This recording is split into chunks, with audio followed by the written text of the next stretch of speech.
Hey, good evening, everybody. Today is Sunday, the 11th of February, and it's approximately 7:40 p.m. Central Standard Time. Haven't been out here in a while because of the fact that there have been a lot of things that have been going on, of which I'll let you know about just a second. But a lot of it has had to do with the snow, and now that the snow is over, there's going to be, from my understanding, there's going to be some biting cold here in the next couple of days, and then we're supposed to get a real warm up. The thing about growing old is that sometimes the aches and pains serve to remind you that you're alive. Some people might not, young people might not understand that, but as you grow older, one of the things that happens is that a lot of days you just figure out that it's just good to be alive. And the reason I'm going this way is because of the fact that over the course of the last week, had some friends that had a friend that lost her mother just very recently. I also had reports from my hometown, San Diego, California, about some issues that some of the people that I went to high school with are now having. One guy had a stroke, another guy's got cancer. And the thing is that when you're looking at this stuff, and then of course news of one of my own family members having also getting ready to begin a battle against cancer.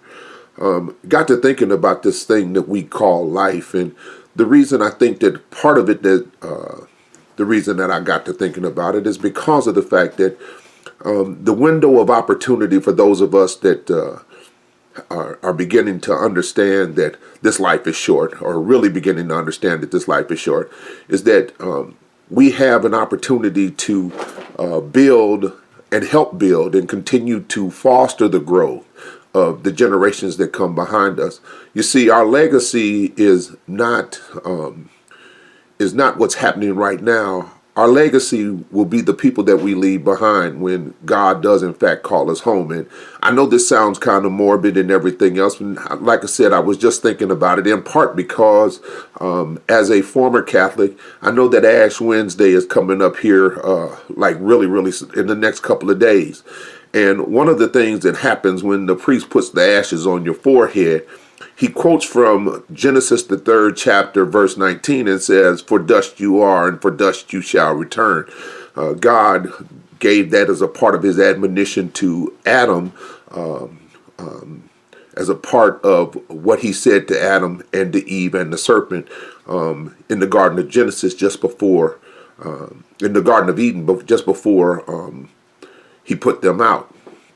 But the thing is that as I was thinking about all of this stuff and thinking about how short life is, I can remember being around when the skateboard first came out. Didn't look anything like those things that they use right now. Doesn't come with competition and big money and all of the other stuff that didn't come with those things, but it's there now. And I get an opportunity to look back over my life, and I'm sure that some of you do too. And yeah, we have some regrets.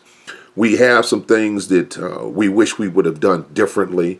But for the most part, understand that the life that you're living right now, the life that you have lived, was the life that God intended for you to have. The thing is that God intended for you to have the children that you have. God intended for you to touch some folks. God intended for you to befriend some people. God intended a lot of things for you, and He's still intending things for you. The reason why He continues to wake you up is because you haven't served all of your purpose. And the wonderful thing about it is that when you wake up now, you understand that every day has a purpose. Every day has a reason. You might not appreciate it while you're going through it, especially when there's suffering and things like that go on. But the thing is that God has allowed you to do some things so that and experience some things so that you can share those things with those that come behind you.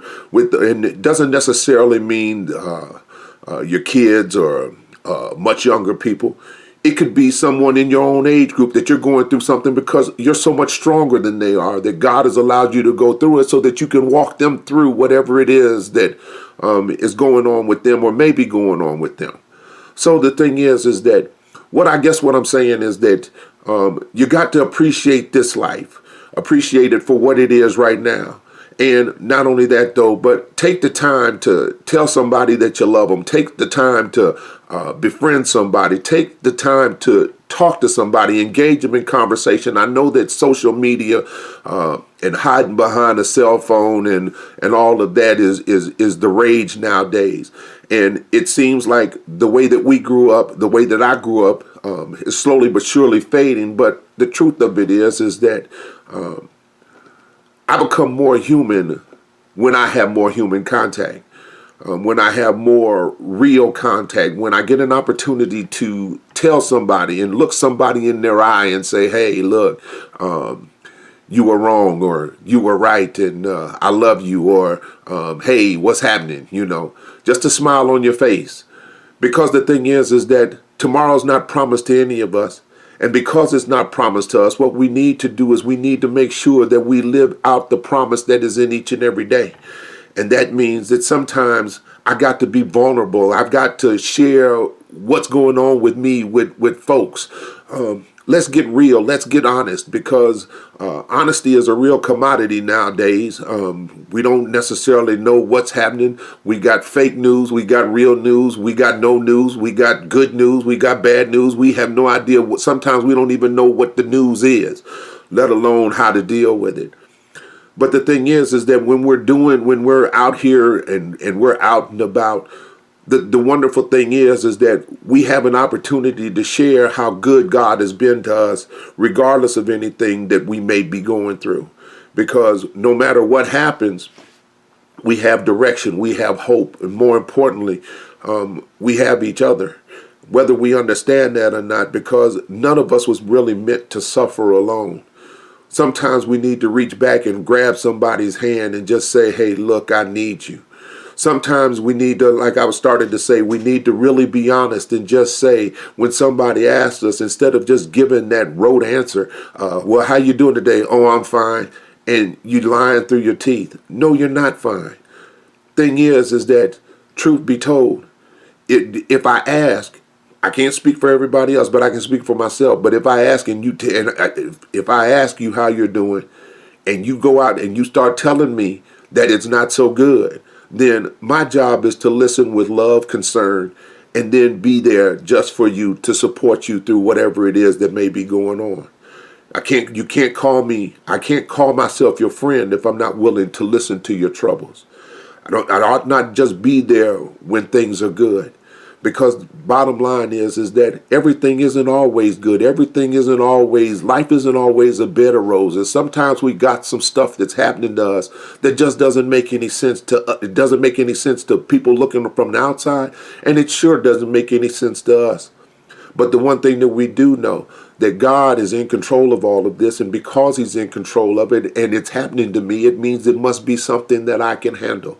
And if I can handle it with him, not apart from him, that means that he may be sending you to talk to me so that I might be able to withstand whatever it is, because we never know what another person is going through. So just that random act of kindness, just a simple thing like a smile, makes people will actually tear down the walls. It actually breaks down the defenses. One of the things that happens in this country, and I'm going to say this because it's absolutely true. Part of the reason why we don't have good race relations in this country is because there's too much suspicion on both sides. So if you take the time just to say hi to somebody, especially somebody that is of different persuasion than you are, then you run the risk of actually finding out that you have more in common than you do differences. So I just wanted to leave that with you today. I was kind of waxing philosophic here today, and just wanted to spend some time out here, because the fact is that the longer that I live, the shorter I understand that life is. The shorter that I understand how short I understand that life really is. Because truth of it is that from the moment we're born, we're racing to die. And for those of you that are watching this and don't have a relationship with Jesus Christ, I would suggest to you that you take the opportunity to ask God for the forgiveness of your sins and ask Him to help you to get to that place where you have a relationship with Him. And for those of you that are atheists or what have you, just on the off chance that I'm right about what I'm talking about, you might want to just start looking and investigating a real relationship with God, because the truth of it is that this world didn't get put together the way that it did by some big bang or evolution or everything else. This was actually a very intelligent way of putting this whole life thing that we do was very intelligently designed. So may God bless and keep you, and we'll holler at you later. God bless.